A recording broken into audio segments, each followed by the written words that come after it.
Phone airplane मोडवर टाकला की शांत होतो. पण माणूस शांत होण्यासाठी काय करतो? आजचा माणूस थकलेला कामामुळे नाही, तर सतत अवेलेबल राहून थकलाय.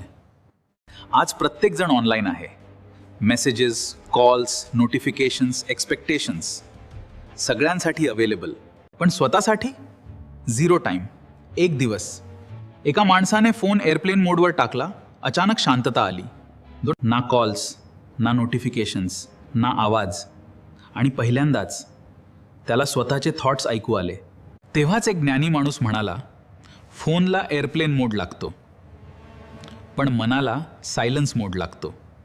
त्या दिवशी त्याला समजलं, सतत अवेलेबल राहणं म्हणजे पीस नाही, कधीकधी डिस्कनेक्ट होणं हेच सेल्फ रिस्पेक्ट असतं. प्रत्येक मेसेजला रिप्लाय देणं गरजेचं नाही, प्रत्येक आवाज ऐकणं गरजेचं नाही, कारण शांत मनाशिवाय स्ट्रॉंग लाईफ बनत नाही. फोन एअरप्लेन मोडवर गेला तर नेटवर्क तुटतं. माणूस सायलन्स मोडमध्ये गेला तर स्वतःशी कनेक्शन जोडतं. हा व्हिडिओ सेव्ह करा. कधीकधी स्वतःलाही एअरप्लेन मोड लागतो.